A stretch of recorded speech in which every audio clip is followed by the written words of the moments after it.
नमस्कार मित्रांनो, बांधकाम कामगार नोंदणी अर्ज जर मंजूर झाला असेल तर त्याची सभासद फी कशी भरायची हेच आपण या व्हिडिओमध्ये आज बघणार आहोत। या वेबसाईटची लिंक मी डिस्क्रिप्शनमध्ये देणारच आहे, तर व्हिडिओ शेवटपर्यंत पहा। चॅनलवर नवीन असाल तर चॅनलला सबस्क्राईब करायला विसरू नका। तर चला व्हिडिओ सुरू करूया। या ठिकाणी होम पेजवर आल्यानंतर construction worker profile log in या ऑप्शनवर क्लिक करायचं आहे। त्यानंतर ह्या ठिकाणी आपल्याला आधार नंबर टाकायचा आहे आणि त्यानंतर ह्या ठिकाणी आपल्याला मोबाईल नंबर टाकायचा आहे आणि नंतर प्रोसीड टू फॉर्म या ऑप्शनवर आपल्याला क्लिक करून घ्यायचं आहे। मी संपूर्ण टाकून घेतो आणि प्रोसीड टू फॉर्म या ऑप्शनवर क्लिक करतो।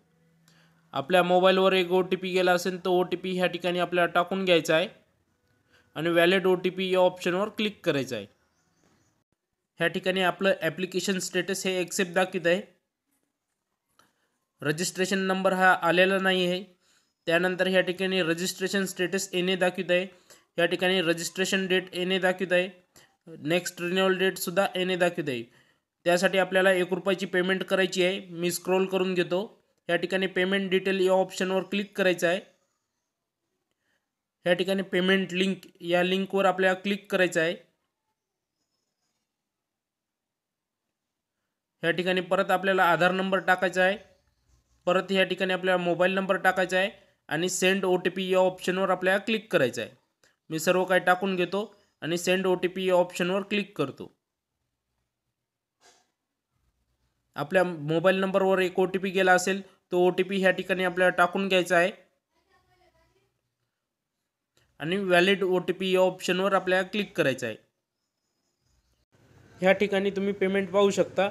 या ठिकाणी आपली पेमेंट ₹1 आहे। या ठिकाणी आले मेक रजिस्ट्रेशन पेमेंट या ऑप्शनवर आपल्याला क्लिक करून घ्यायचं आहे। या ठिकाणी थोडा वेट करायचा आहे। ह्या ठिकाणी आपल्याला 5 ऑप्शन दिसतील: credit card, debit card, net banking, UPI, cash card आणि QR। मी सिम्पली QR कोड सिलेक्ट करतो।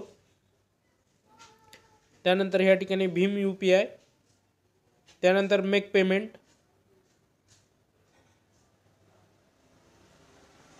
ह्या ठिकाणी आपल्याला पेमेंट करून घ्यायची आहे। मी स्कॅन करून पेमेंट करून घेतो। ह्या ठिकाणी थोडा वेट करायचा आहे। ह्या ठिकाणी आपली पेमेंट सक्सेसफुली झालेली आहे।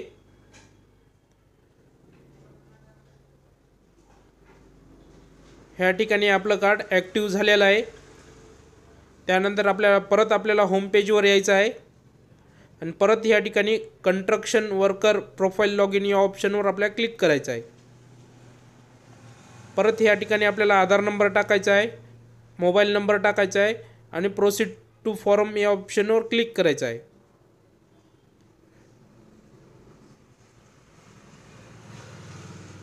ह्या ठिकाणी आपल्या मोबाईलवर परत एक OTP गेला असेल तो OTP ह्या ठिकाणी आपल्याला टाकून घ्यायचा आहे आणि व्हॅलिड OTP या ऑप्शनवर आपल्याला क्लिक करायचं आहे।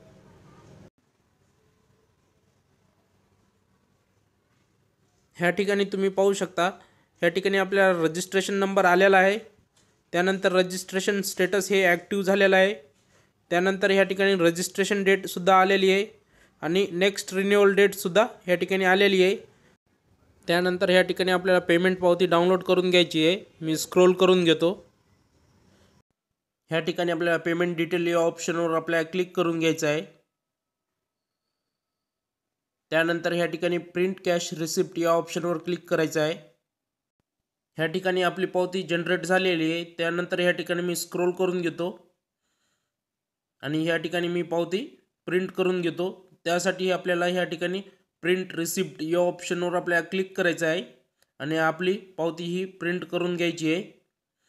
तर धन्यवाद मित्रांनो, व्हिडिओ आवडला असेल तर नक्की सबस्क्राईब करा। जय हिंद, जय महाराष्ट्र।